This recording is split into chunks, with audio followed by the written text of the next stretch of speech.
الشيطان اللعين الرجيم بسم الله الرحمن الرحيم الحمد لله المعروف من غير رؤية والخالق من غير ربية الذي لم يزل قائما دائما إذ لا سماء ذات أبراج ولا ليل داج ولا بحر ساجن ولا أرض ذات مهاد ولا خلق ذو اعتماد والصلاة والسلام والتحية والإكرام على نبي الرحمة وخازن المغفرة وقائد الخير والبركة ومنقذ العباد من الهلكة سيدنا ومولانا أبي القاسم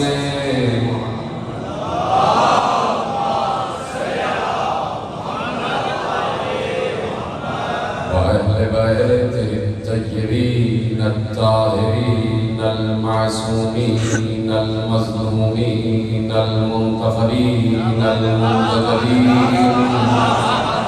الذين أذهب الله عنهم الرجس وطهرهم تطهيرا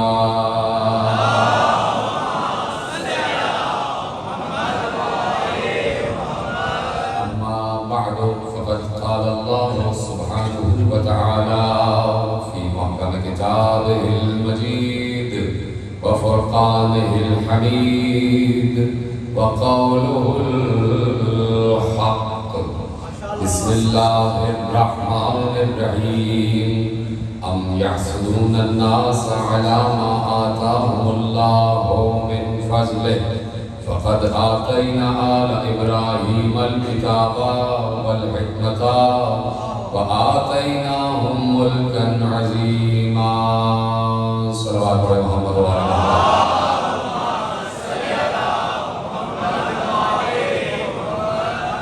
مجالس خمسہ آج دوسرا سلسلہ اور دوسری مجلس میں آپ شریک ہیں آل ابراہیم اور ملک عظیم عنوان گفتگو قرار دیا گیا ہے اور پروردگار عالم نے یقیناً انسانوں سے سوال کیا ہے کہ جنہیں ہم عطا کر دیتے ہیں تو انہیں دیکھ بھال کر عطا کرتے ہیں جسے ہم عطا کرتے ہیں اسے اس قابل جان کر عطا کرتے ہیں اس لیے کہ ہماری عطا وقتی نہیں ہوتی ہماری عطا ابدی ہوتی اور جسے ہم جانتے ہیں کہ یہ اس عطا کو اس وقت تک سنبھال سکتا ہے کہ جب تک ہم چاہیں اسے ہم عطا کرتے ہیں اور جب ہم عطا کر دیتے ہیں تو اس لیے نہیں کہ اس سے واپس لے لیں اس لیے کہ ہمیں معلوم ہوتا ہے کہ یہ اس عطا کو ویسے ہی سنبھال سکتا ہے جیسے ہمارے پاس ہمارا ملک ہے تو میرے عزیزو اللہ نے حضرت سلیمان کو بھی ملک عطا فرمایا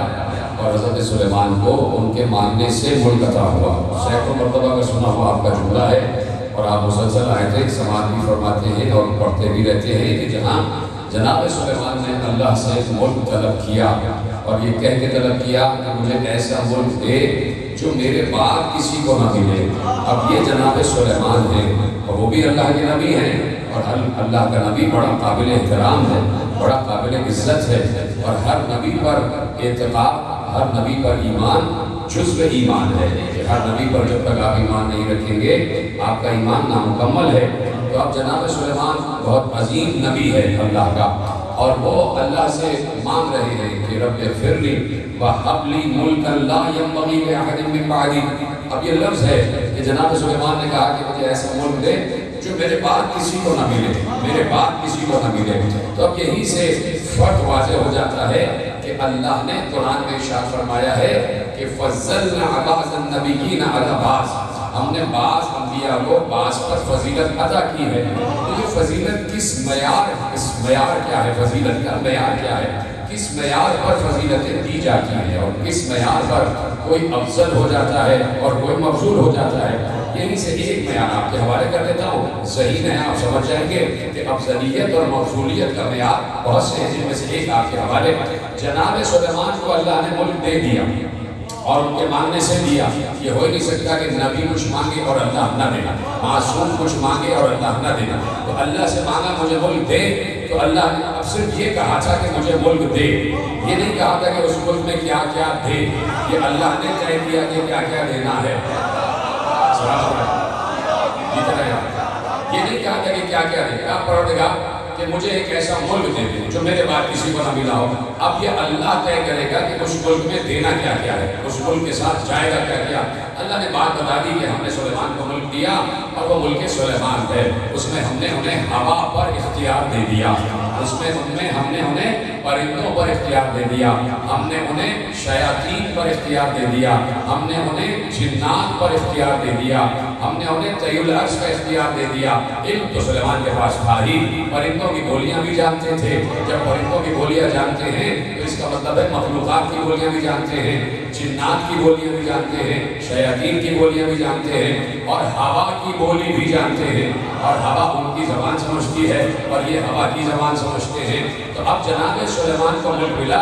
اب آپ کے حوالے جملہ ہو رہا ہے، دیکھنا چاہتا ہوں کہ گفتگو کہاں تک پہنچی۔ جب جناب سلیمان کو یہ سب دے دیا اور جناب سلیمان نے کیا کہا، مجھے ایسا ملک دے جو میرے بعد کسی کو نہ ملے۔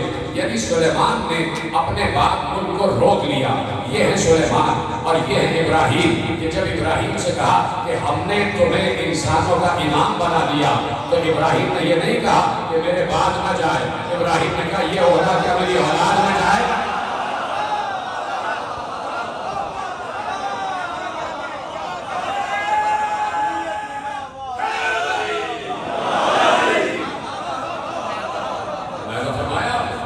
جناب ابراہیم کہہ رہے ہیں کیا یہ عہدہ میری اولاد میں جائے گا؟ جناب سلیمان کہہ رہے ہیں میرے بعد کسی کو نہ ملے۔ فرق واضح ہو آپ کا، نبوتوں کا فرق۔ اب جناب سلیمان کی وراثت کہیں نظر نہیں آتی۔ جناب سلیمان وارث ہیں جناب داؤد کے، اپنے باپ کے وارث ہیں۔ باپ بھی نبی ہے، بیٹا بھی نبی ہے۔ اور حدیث مجھے سمجھ میں نہیں آئی کہ نہ نبی وارث ہوتا ہے نہ وارث بناتا ہے۔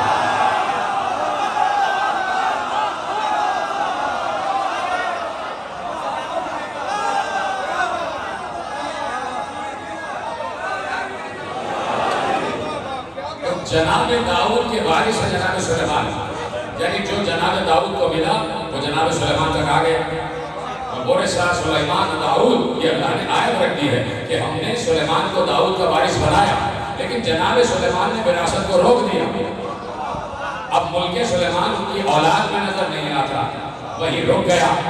آل ابراہیم کا ملک، اس کا خاصہ یہ ہے کہ ابراہیم سے چلا اور جہاں جہاں ذریت ابراہیم جا رہی ہے وہاں وہاں ملک عظیم جا رہا ہے۔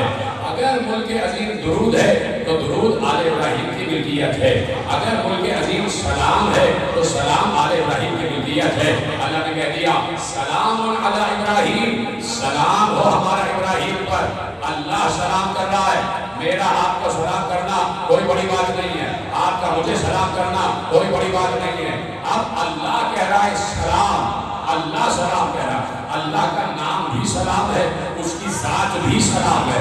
وہ ذات والا سلام اگر کسی کو سلام کہے تو وہ لائق سلام ہوتا ہے۔ پھر جب یہ سلام جاتا ہے تو آل ابراہیم میں جاتا ہے، تو جہاں جہاں آل ابراہیم جائے گی تو ہر آل ابراہیم میں رضی اللہ نہیں لگے گا، علیہ السلام بھی لگے گا۔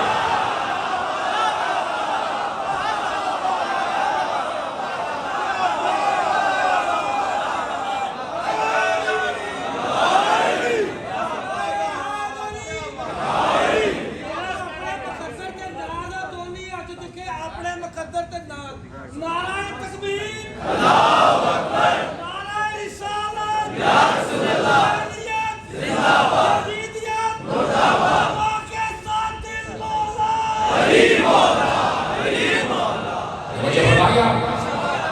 کہہ رہا ہے سلام علی ابراہیم، سلام علی نوح فی العالمین، سلام علی موسیٰ و ہارون. اللہ کہہ رہا ہے موسیٰ پر سلام، اللہ کا سلام علی موسیٰ و ہارون، سلام موسیٰ پر اور ہارون، سلام موسیٰ پر اور ہارون پر، سلام موسیٰ پر اور ہارون پر. یہی سے ثابت ہو گیا کہ نبی پر سلام ہے تو اس کے وصی پر بھی سلام ہے. نبی پر سلام ہے تو اس کے وصی پر بھی سلام ہے. موسیٰ پر سلام، ہارون پر سلام، ابراہیم پر سلام. اور پھر اب آواز دی کہ سلام علی الیاسین، سلام ہو الیاسین پر. لوگوں نے کہا بھئی الیاسین کیا ہے؟ تو ماننے میں کیا حرج ہے کہ بھئی الیاسین کیا ہے؟ دیکھیے مفسرین کے میں آپ کے حوالے کچھ باتیں کرنا چاہتا ہوں. کہا بھئی الیاسین کا مطلب ہے دو الیاس. جہاں ابراہیم ہے وہاں سلام ہے، جہاں ابراہیم ہے وہاں درود. سلام بھی اللہ کا، درود بھی اللہ کا. یہی تو کل بات چھوڑی تھی، میں نے کہا ایک سے بات آغاز ہو گئے. سلام بھی اللہ کا اور درود بھی اللہ کا. اور کب سے درود ہے؟ کل میں کہہ چکا جب سے وہ ہے تب سے درود ہے، اور جب سے درود ہے تب سے کوئی لائق درود ہے. جب سے وہ ہے تب سے کوئی لائق درود ہے. کس وقت سے ہے یہ کون بتائے؟ کس وقت سے ہے اللہ یہ کون بتائے؟ اس لیے کہ وہ وقت میں محدود نہیں ہے. آپ بتاتا ہوں کہ توحید ہے کیا؟ میں نہیں، ہم بتاتا ہوں. اس لیے کہ میں اکثر عرض کرتا ہوں کہ توحید ہم سے بڑھ کر نہ کوئی سمجھا ہے نہ سمجھا سکتا. اللہ کو سمجھنا ہے اور پانا ہے تو یہی آنا.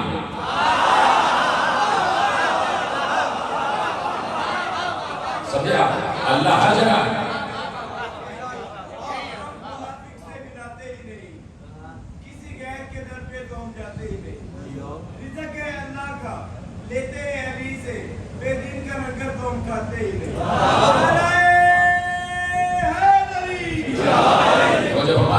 تو اب اللہ تو دیکھیے ہر جگہ ہے، ہر جگہ اللہ موجود ہے. اور ہم سے وقت کر کون جانے کا، میں تو اکثر کہتا ہوں مجمع سے قریب ہو کے کہ اللہ اس وقت یہاں بھی موجود ہے. اس گھر میں، یہ گھر جس کا ہے اس گھر میں اللہ موجود ہے. گھر آل محمد کا، آل محمد کا گھر ہے، یعنی مسجد ہی علی کے نام پر ہے.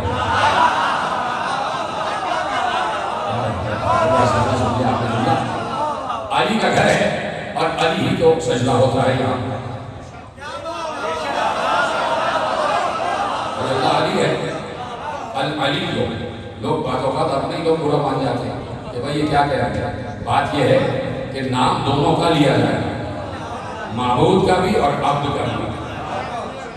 عبد کو علی اس لیے کہا گیا کہ سمجھو جب بندہ اتنا علی ہے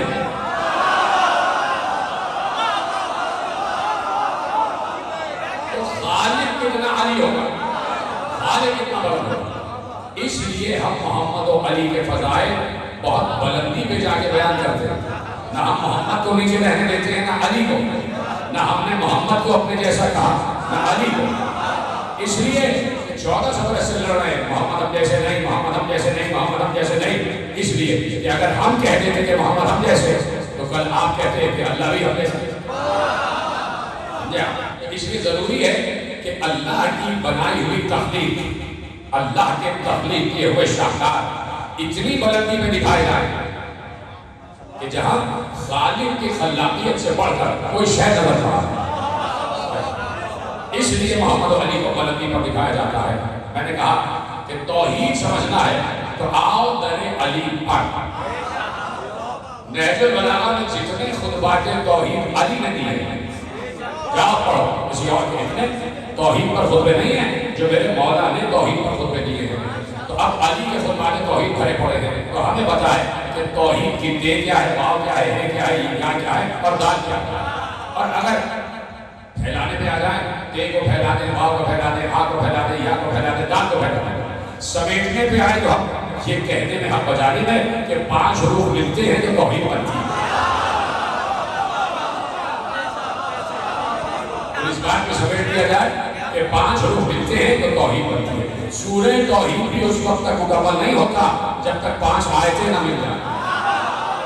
سورہ اخلاص کی 5 آیتیں ہیں تب جا کے وہ ایک سمجھ میں آتا.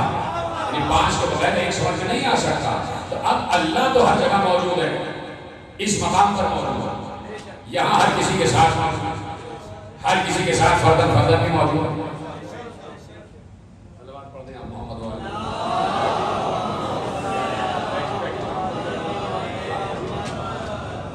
پھر بھی درود پڑھیں محمد و آل محمد.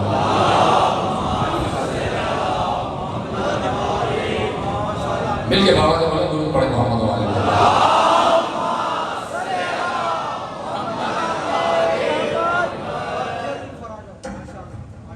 صلوات پڑھیں محمد و آل محمد. توجہ فرما رہے ہیں، آگے بڑھائیے. دیکھیے اللہ ہے، ہر جگہ موجود ہے. اب میں عجیب سوال کرنے جا رہا ہوں آپ سے، اور آپ کے پاس اس کا جواب آپ کے پاس ہوگا، کسی اور کے پاس نہیں ہوگا. یہ جگہ ہے، اسے علی مسجد کہتے ہیں، فیصل آباد کی جگہ، پاکستان کا شہر ہے، دنیا کا ایک ملک ہے. اسی دنیا میں ایک بر اعظم ہے، اس بر اعظم میں ایک ملک ہے، اس ملک کا ایک شہر ہے، اس شہر میں ایک علاقہ ہے، اس علاقے میں ایک مسجد ہے، اس کا نام ہے علی مسجد. یہاں اللہ موجود ہے، موجود ہے. یہاں اللہ کب سے موجود ہے؟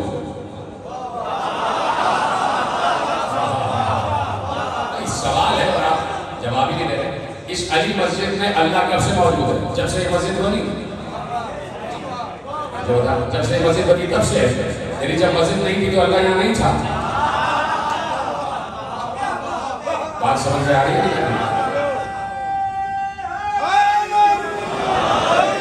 اچھا، جب یہ علاقہ نہیں تھا تو کیا اللہ یہاں نہیں تھا؟ یہ اللہ تو تھا، ہر جگہ تھا. جب یہ دنیا بھی نہیں تھی ابھی اللہ اور اس دنیا میں تھا. میں کہہ رہا ہوں، میں توحید پڑھنے جا رہا ہوں، اور اگر چپ رہے نا تو میں یہی پڑھتا رہوں. جب یہ دنیا نہیں بھی تھی تب بھی اس دنیا میں اللہ تھا. ہم مجھ سے دلیل پوچھو، چپ اس لیے آپ ہو گئے کہ بھائی جو چیز نہیں ہے اس میں کیسے ہو جائے. آپ کہہ رہے دلیل تو دیں کہ یہ دنیا نہیں تھی. آپ کو ایسی توحید پڑھ کے تو بتائیں تو ایسے آپ کے حوالے کر رہا ہوں. جب یہ دنیا نہیں بھی تھی تب بھی اس دنیا میں اللہ تھا. کوئی ثابت کر کے بتائے کہ نہیں تھا. میں ثابت کروں گا کہ تھا اور ہے اور رہے گا. ایک جملے میں چاہوں تو پھیلا دو اور چاہوں تو ایک جملے میں بات ختم کر دو. یہ دنیا نہیں تھی لیکن اللہ کے علم میں تھی. جی ہاں، یہ کریں آپ سے یہ دنیا نہیں تھی لیکن اللہ کے علم میں تھی. تو جب علم میں ہے تو اللہ ہے، ہر وقت ہے، ہر لمحہ ہے، ہر لحظہ ہے، ہر کسی کے ساتھ ہے. ہمارے گھر میں اس وقت موجود ہے، ہم نہیں ہیں اپنے گھر میں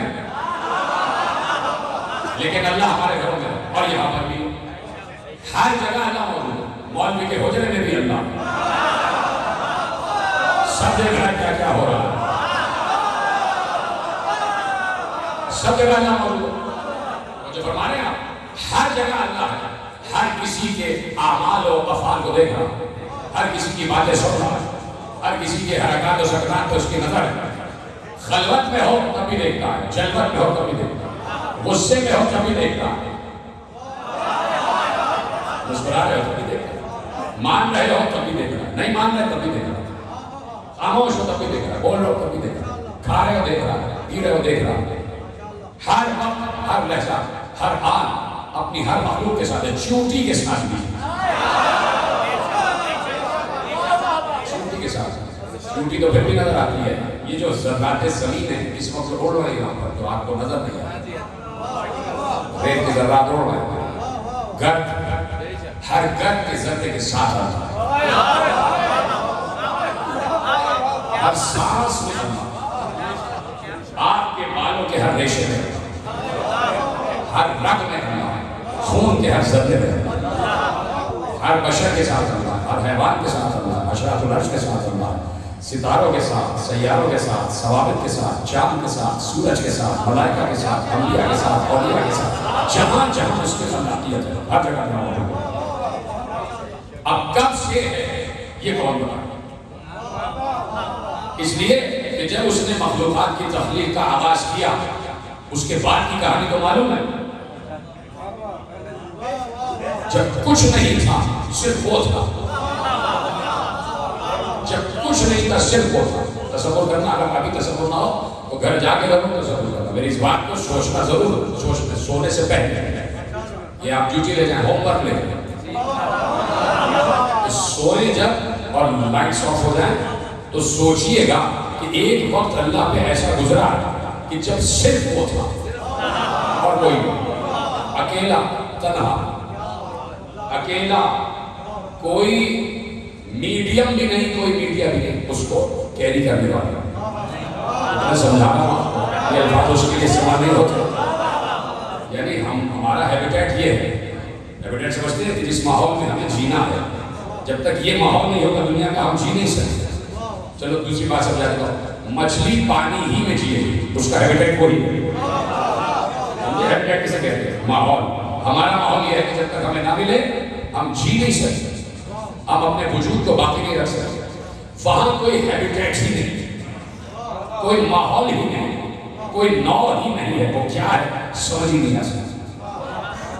کسی نے مجھ سے پوچھا کہ معراج میں کوئی کہتا دکھائی دیا، کسی نے کہا علی کی شکل میں دکھائی دیتا، کسی نے کہا اس کی شکل۔ میں نے کہا علی ہی نے بتایا تھا کہ وہ کسی ذات میں حلول نہیں کرتا، کسی ذات میں سماتا نہیں، وہ کہیں اپنے آپ کو کسی وجود میں نہیں ڈھالتا۔ تو کسی نے کہا کہ کوئی دکھائی دے جائے کیا حرج ہے؟ میں نے کہا بات یہ ہے کہ وہ ایسی شے ہے جو دکھائی ہی نہیں دے سکتی۔ یعنی اگر آپ چاہیں کہ یہ خلا دکھائی دے، یہ چھت سے لے کے زمین تک یہ خالی ہے، دیکھ رہے آپ چاہیں کہ یہ دکھائی تو دے، یہ ایسی چیز ہی نہیں ہے جو دکھائی دے۔ یہ یا تو آپ ہیں فیصلہ باد کا مجموعہ یا میں جو ہم اور یہ باتیں کر سکتے ہیں۔ اتنا اعتماد ہے مجھے آپ کو، ایسے موضوعات میں چھیڑتا ہوں، میرے احباب سے پوچھیے، ایسے موضوعات میں چھیڑتا ہوں اور مجھے پتا ہے کہ آپ تک یہ بات پہنچے گی، تو وہ ایسی نوع ہی نہیں ہے جو دکھائی دے، اور وہ اپنے آپ کو کسی وجود میں ڈھالتا بھی نہیں، یہ اس کے اسٹیٹس کے بھی خلاف ہے اور یہ اس کی ذات و صفت کے بھی خلاف ہے، وہ یہ کام نہیں کرتا۔ اب چونکہ وہ علم ہے، علم، چونکہ وہ جو کچھ بھی ہے علم ہی علم ہے۔ یہ جملہ میرا مشہور جملہ ہے، معصوم کے حوالے سے میں بار بار کہتا ہوں، العلم ذاتہ ہی، اللہ کی ذات ہی علم ہے۔ میں اگر کسی سے پوچھوں، توجہ ہے، سلام علیکم جیسے آپ سے، میں اگر کسی سے پوچھوں یہاں اتنے لوگ بیٹھے، ایک ویئنگ مشین لاؤں، ترازو تولنے والا، سب کا وزن کرو، سب سے زیادہ وزنی کون ہے بتاؤ؟ انہوں نے کہا یہ سب سے زیادہ وزنی ہے، ان کا 90 کلو وزن ہے، ٹھیک ہے، 90 کلو صاحب کے وزنی آ گئے، اس وقت سب سے زیادہ وزنی وہی ہے، یعنی ان کا وزن ہے 90 کلو، تو جو 90 کلو کا ہے وہ تقریباً 90 کلو اٹھا بھی سکتا ہے۔ میں اکثر مثال دیتا ہوں، میں ممبر میں بیٹھا ہوں تو میرا جتنا وزن ہے اس کا ڈبل اس وزن کا ممبر ہونا چاہیے کہ اس وزن کو اٹھا سکے، میرے وزن کو بھی اٹھا سکے۔ اگر اس ممبر کا وزن اتنا نہیں ہوگا جتنا میں ہوں تو میں بیٹھوں گا تو اس وزن اٹھا نہیں سکے گا اور ڈھیر ہو جائے گا۔ تو جو جس وزن کو اٹھا سکے اتنے ہی وزن کا ہونا چاہیے۔ آرام سے سمجھا تاکہ بچوں تک بات پہنچ جائے۔ اشرف اللہ میں وقت نہیں ہوتا، تیزی تیزی سے جاتا ہوں تو ابھی گھر کر سمجھا رہا ہوں۔ جو جتنے وزن کا ہوتا ہے اتنے ہی وزن اٹھا بھی سکتا ہے۔ اور اگر آپ کو کوئی چیز بنانا ہے کہ مثلا کہ 90 کلو کا وزن اٹھا سکے تو آپ کو اتنی ہی مضبوط میز بنانا ہوگی، اس میں پہلے سے طے کر دیا جاتا ہے کہ اتنا وزن اٹھا۔ آپ گاڑی میں بیٹھتے ہیں تو گاڑیوں میں بتا دیا جاتا ہے کہ بھائی اتنا وزن اٹھا سکتی ہے گاڑی۔ پریشان تو نہیں ہو رہے؟ جس کو سمجھ میں نہیں آ رہا کہ ووٹ کے چلا جائے، بیچ میں سے نوٹ نہیں کہ بھائی یہ تو خوش باتیں کر رہے ہیں، آگے بڑھو ادھر ادھر نہیں دیکھنا۔ اس لیے کہ اتنی اہم بات کرنے جا رہا ہوں کہ آپ نے شاید کہ پہلی مرتبہ سننے جا رہے ہیں، آپ کے حوالے پر جب میں نقطہ دوں گا اس وقت کی بات کر رہا ہوں۔ تو اب جو بھی چیز بنائی جاتی ہے وہ اس لیے بنائی جاتی ہے کہ اس میں 6 افراد بیٹھے ہوئے ہیں، تو اتنا وزن ہو کہ 6 افراد کے وزن کو سہار سکے، خود بھی اتنی ہی وزنی۔ اب اللہ جو کچھ بھی ہے وہ علم ہے، اس کی ذات ہی علم ہے۔ میں نے کہا یہاں اتنے وزنی لوگ ہیں، سب سے زیادہ وزن کا کون ہے؟ بھائی انہوں نے کہا 90 کلو۔ اب ہم نے کہا بھائی فیصلہ آباد میں سب سے زیادہ وزنی کون ہے؟ انہوں نے کہا بھائی 110 کلو کا۔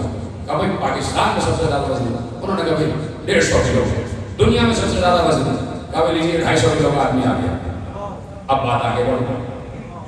اب کائنات میں سب سے زیادہ وزنی کون ہے؟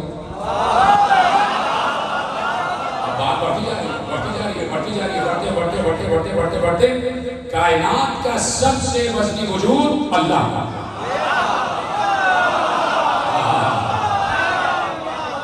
اب وزن کا معیار بدل گیا. اب وزن کا معیار جثہ نہیں ہے، اب وزن کا معیار وجود ہے اور خاصیت وجود ہے. کائنات میں سب سے بڑا وزنی وجود اللہ کا. اللہ سے زیادہ وزنی کوئی نہیں ہے. وزن ان معنوں میں نہیں کہ تولا جائے، سمجھو اس بات کو، کہیں کوئی ترازو نہیں لگا ہوا کہ اس پہ اللہ کو نازو اللہ رکھا جا رہا ہے. تو کوئی محشر کا میدان نہیں ہے کہ وہ آ کے کرسی پہ بیٹھ جائے گا.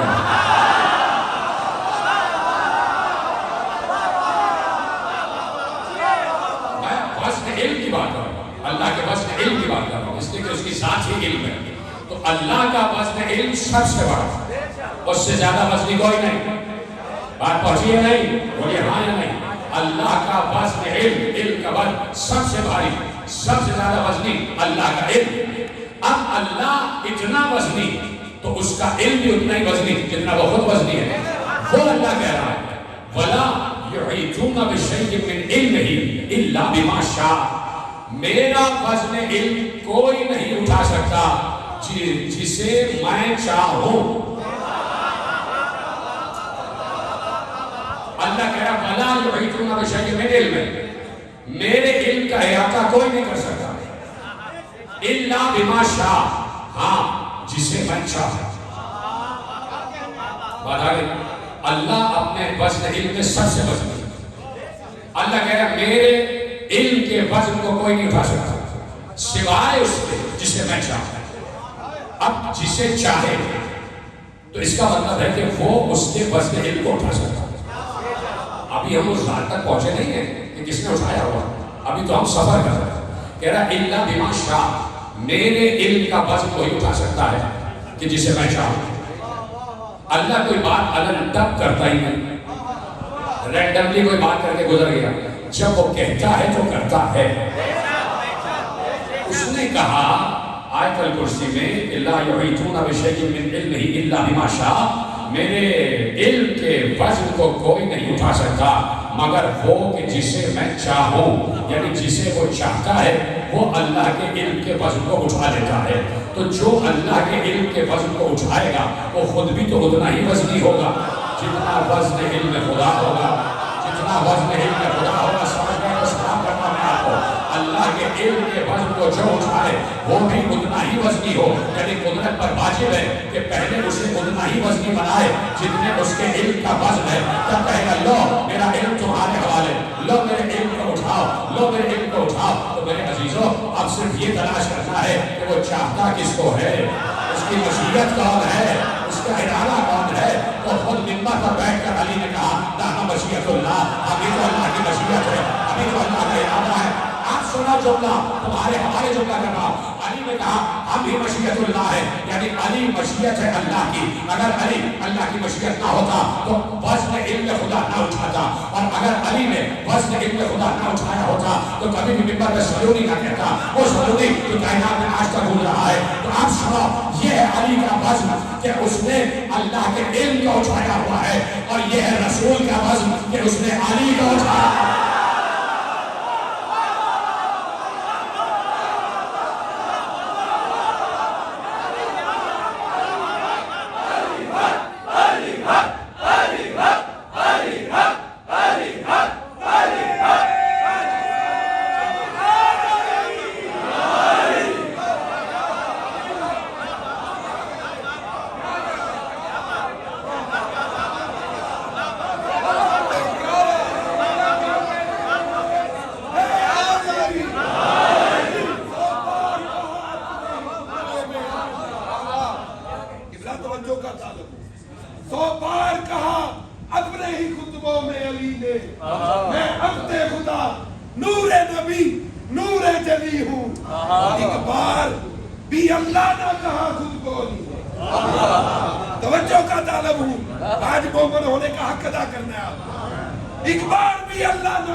اللہ نے کئی بار کہا غلام علی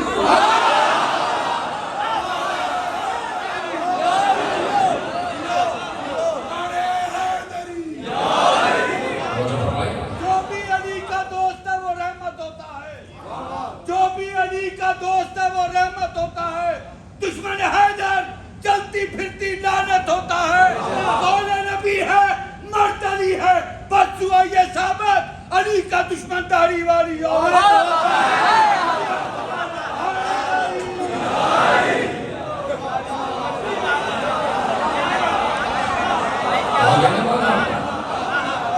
اب تو ہمارا دعویٰ صحیح ہے کہ توحید بھی یہی پڑھی جاتی ہے، رسالت بھی یہی پڑھی جاتی ہے۔ لا کوئی وزن رسالت تو بتائے، علی نہ ہو تو وزن رسالت نہ معلوم ہو، اور رسول نہ ہو تو وزن ولایت نہ معلوم ہو۔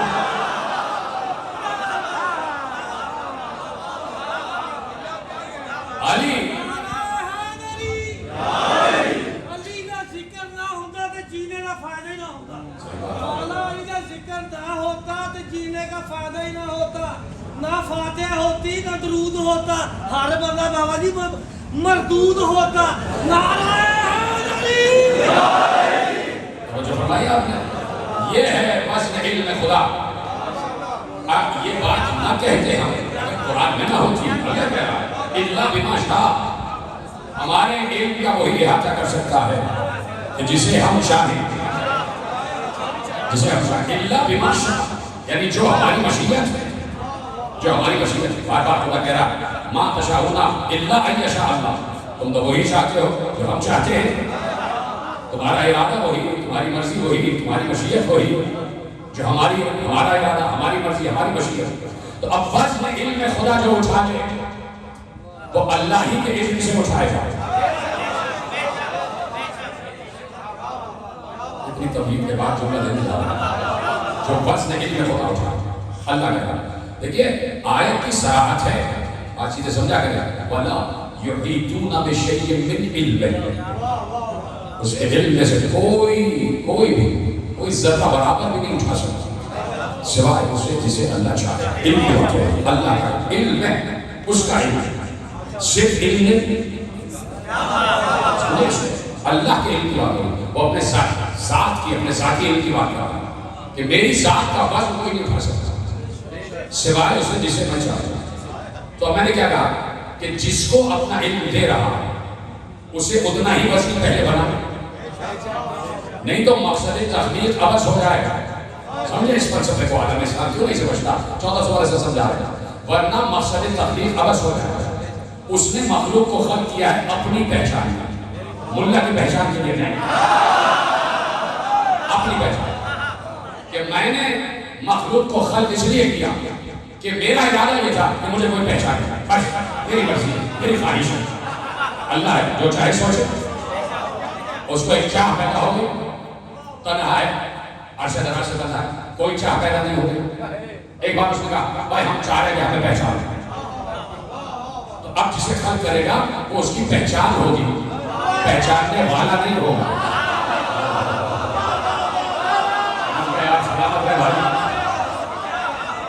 تو اس کی پہچان ہوگی، پہچاننے والا نہیں ہوگا، پہچاننے والے تو بعد میں آئیں گے، پہلے تو اپنی پہچان کو خلق کرے گا۔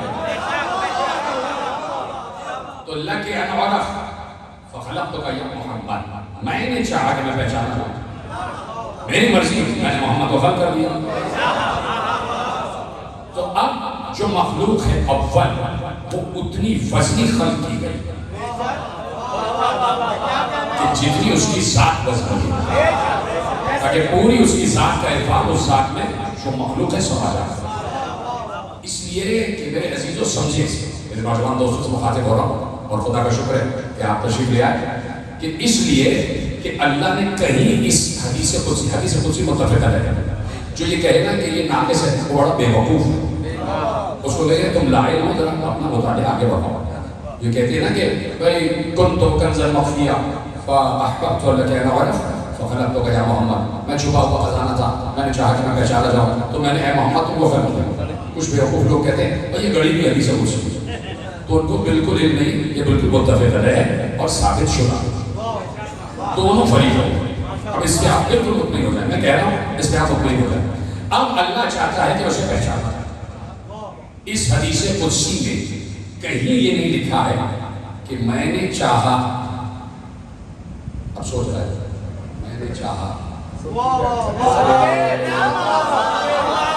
مجھے آدھا پہچانا جائے. نہیں کہ میں نے چاہا کہ مجھے آدھا پہچانا جائے، یا چلو میں نے چاہا کہ مجھے پون پہچانا جائے 3 چوتھے، یا مجھے 1 چوتھے پہچانا جائے. کہیں اس میں یہ ہے کہ میں نے چاہا کہ مجھے پہچانا جائے، یعنی جیسا میں ہوں ایسے پہچانا. یعنی پھر جملہ دے رہا ہوں، یعنی جیسے میں اپنے کو پہچانتا ہوں ویسے ہی وہ مجھے پہچانا. یہ میرے ایسے نقل کرنے کا کہ جیسے میں اپنے کو پہچانتا ہوں تو جسے میں اپنی معرفت میں نقل کر رہا ہوں وہ بھی ویسا ہی پہچانے.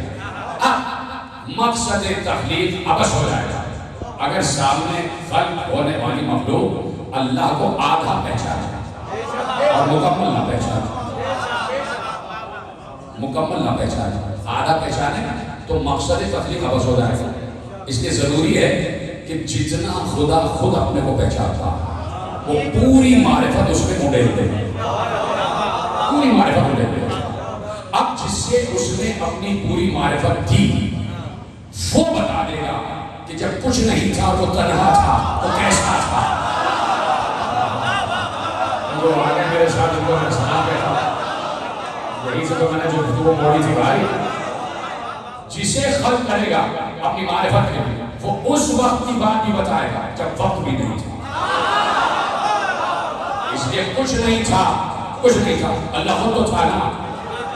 تو اللہ نے بتا دیا جب میں تنہا تھا تو میں کیا کرتا تھا، کیسے تھا، کس سے باتیں کرتا تھا، آیا خود اپنے سے باتیں کرتا تھا یا خاموش ہی تھا. وہ جو ہمارے تو اس وقت جب کچھ نہیں تھا وہ تنہا تھا، اکیلا تھا، تنہا تھا. اور یہ یاد رکھیے کہ وہ اپنی تنہائی سے گھبرانے والا نہیں تھا. اسے مخلوق کی طرح ڈپریشن نہیں ہوتا تھا تنہائی. وہ اپنی تنہائی میں خود کفیل تھا. تو تنہا ہی اللہ تھا، اسے کسی کی ضرورت ہی نہیں تھی. سمجھو اللہ کو. جب میں کہتا ہوں بار بار کہ کبھی استغنا دیکھا کرو، کسی کی ضرورت ہی نہیں تھی کہ اس کا استغنا ہو. اسے کیا پرواہ کسی کی، کوئی نہ ہو پھر بھی وہ ہے. اکیلا تھا، تنہا تھا، کچھ نہیں تھا. اس وقت جو وقت گزرا جب وقت بھی نہیں تھا وہ جانتا ہے کہ میں کیا تھا. وہ پورا وقت بھی اس نے محمد کو بتایا. پورا وقت اے میرے محبوب میں نے ایک تنہائی میں عرصہ گزارا تو سن تو لے کہ میں کب سے تنہا تھا. اور سب سے پہلے جو میری تنہائی کا ساتھی ہے وہ تو ہے. سب سے پہلا جو میری تنہائی کا شریک ہے وہ تو. اللہ کا سب سے پہلا شریک مصطفیٰ، اور مصطفیٰ لا شریک نہیں ہے.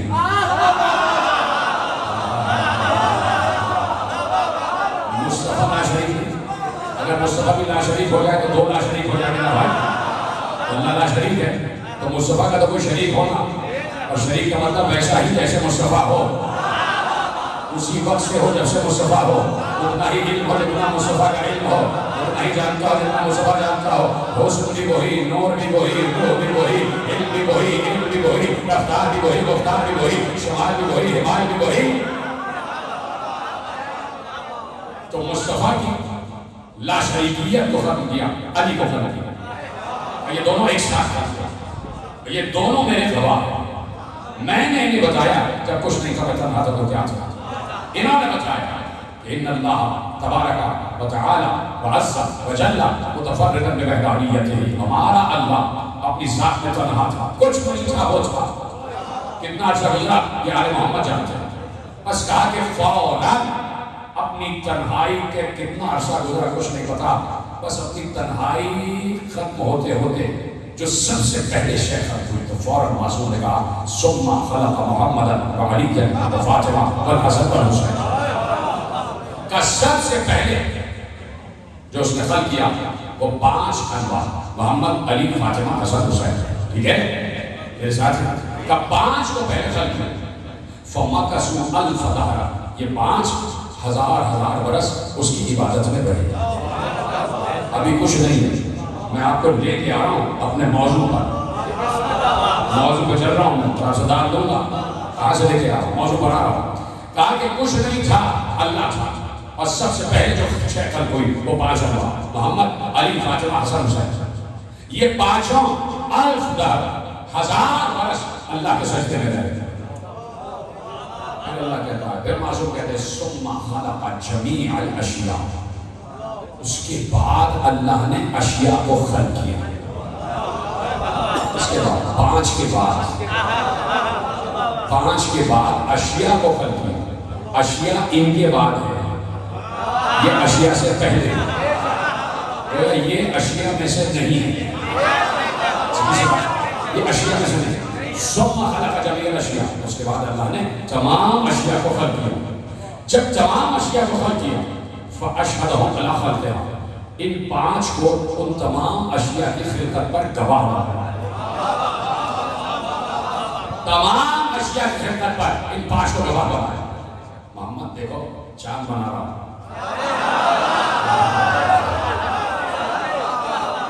محمد دیکھو سورج بن رہا ہوں، محمد دیکھو ستارے بن رہے. یہ سب تمہارے وجود کے لیے تو بن رہے ہیں. یہ سارے چاند سورج ستارے تمہارے وجود کی تباہی میں تو ٹاکے جائیں گے.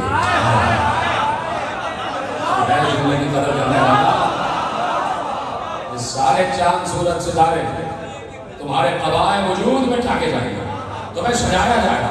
محمد دیکھو چاند بن گیا، محمد دیکھو سورج بن گیا، محمد یہ دیکھو ستارے بن گئے، یہ پوری کائنات بنا. دیکھو دیکھو دیکھو بہت دیکھو میں سب بنتا جا رہا ہے. گواہ ہو،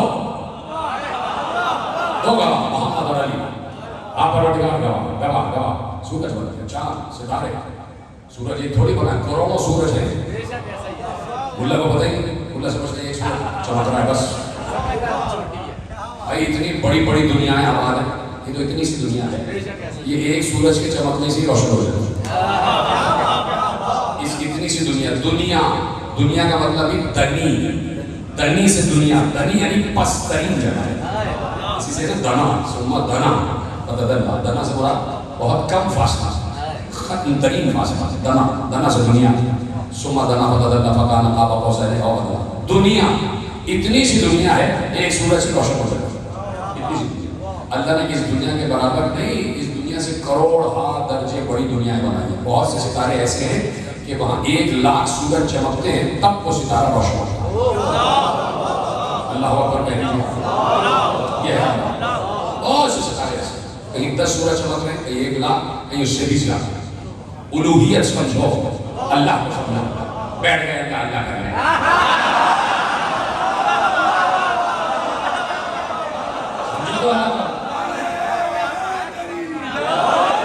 اس کی خلاقیت تو سمجھو. میں نے کہا ملا سے بھی 2 ہاتھ کر لے. تیری تلوار کی عظمت سے بھی انکار نہیں، تیری تلوار کی عظمت سے بھی انکار نہیں. جتنا چاہے گی لائنوں کا لہو چاٹے گی. اور دیکھ کے گردنے ملاؤں کی میں سوچتا ہوں کیسے وہ اتنے پیپل کے تلے کاٹے گی. یا امام المنتظر، سے پکارے اپنے مولا کو، یا امام المنتظر، یا امام المنتظر، یا امام المنتظر، یا رائے حیدری. توجہ فرمائیں گے میرے پاس قابل ہو تو اب اللہ ہے اور کوئی نہیں. اور اس کے بعد کہتا ہے یہ سب خلق ہو رہا، ساری مخلوق خلق ہو گئی. چاند، سورج، ستارے، ثوابت، سیارے، جن، انسان، ملک، فرشتے، رسول، انبیاء، اولیاء، اوصیاء، ساری مخلوقات، حشرات الارض، ذرات زمین، زمین کے طبقات، آسمان در آسمان، لوح، قلم، عرش، کرسی، سدرہ، توبہ، جنت، سارے ہر شے خلق ہو گئے. سمجھو پوری دنیا جو مرصع خلق ہوئی، ساری مخلوقات خلق ہو گئے. اور 5 سے کہا گواہ ہو، ان 5 میں کا گواہ ہے. اب ساری مخلوقات سے اللہ نے مخاطب ہو کر کہا، معصوم کہہ رہے ہیں ثم خلق جمیع الاشیاء فاشهدهم على خلقها وفوض امورها الیہ وَأَجْلِ طَاعَتَهُمْ عَلَيْهَا، جیسے ہی ساری مخلوقات سننے کے تیار ہیں، جیسے ہی ساری مخلوقات کو خلق کیا، اللہ نے ان تمام مخلوقات سے کہا سنا ان 5 کی اطاعت کرنا۔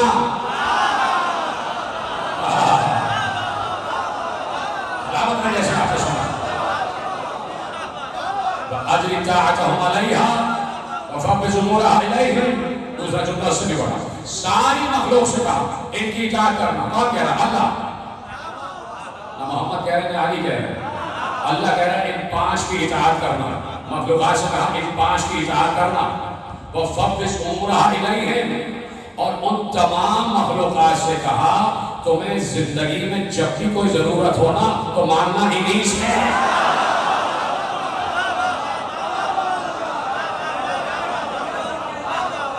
ان سے ماننا، تمام مخلوقات کے امور کو ان کے سپورٹ کر دیا۔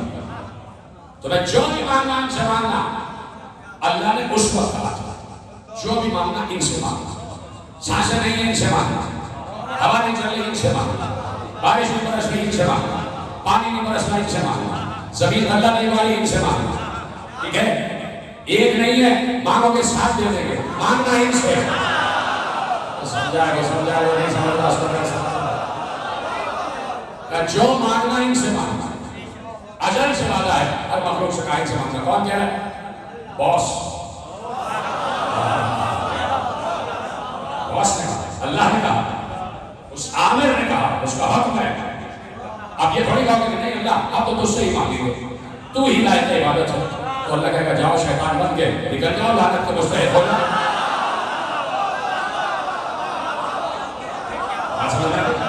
اللہ کہہ رہا ہے ان سے مانگو، ملا کہہ رہا ہے تجھ سے مانگیں گے۔ اللہ کہہ رہا ہے ان سے مانگو، ملا کہہ رہا ہے تجھ سے مانگو، تو شیطان بھی نہیں گیا۔ اللہ کہہ رہا تھا آدم کو سجدہ،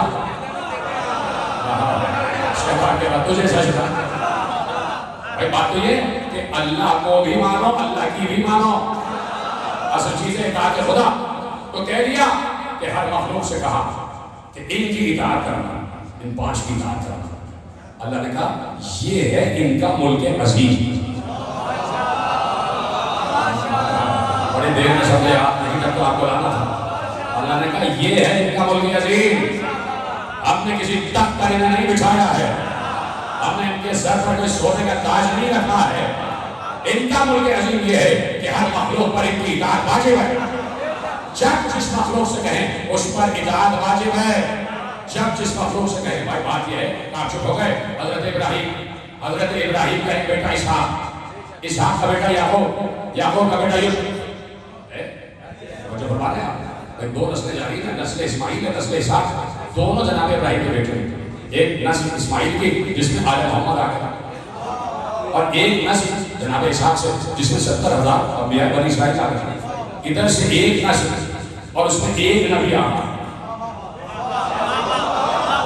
اور ادھر سے 70,000۔ تو بتائیے یہی سے فرق واضح ہو جاتا ہے، یہی سے فرق واضح ہو جاتا ہے جب اسحاق اسماعیل جیسے ہوتے ہیں۔ 70,000 ایک طرف، وہ ایک طرف۔ اور جو ہے اسحاق کے بیٹے جناب یعقوب، یعقوب کے بیٹے جناب یوسف، جناب یوسف کو بھیڑیے کھا گئے، بھائیوں نے کہا بھیڑیے کھا گئے، ابراہیم کی نسل ہے نا، بھائیوں نے کہا کہ بھائی بھیڑیے کھا گئے۔ جناب یعقوب نے کہا بھائی کہاں کھایا؟ ہم نے کہا کھایا، چلو چلے گئے، سارے بھیڑیوں کو بلایا، آ جاؤ سارے بھیڑیے کہاں ہو؟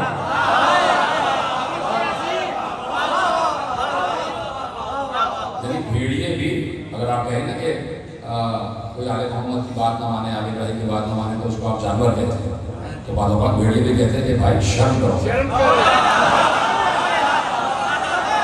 بھیڑیے بھی یعنی حضرت ابراہیم کے پوتے نے جناب یعقوب نے سارے بھیڑیوں کو بلایا اور کہا ہوگا کہ جتنے اس علاقے میں بھیڑیے ہیں نبی اللہ بلا رہا ہے، حاضر ہو جاؤ۔ سارے آ گئے، یہ تو مطلب غلط بات ہے نا، کسی کو لگی تو لکھی ہوئی، سارے بھیڑیے آ گئے۔ جناب ابراہیم نے کہا تم میں سے کس نے میرے بیٹے کو کھایا؟ انسان تو نہیں تھے نا، وہ بھیڑیے تھے نا۔ تو جناب ابراہیم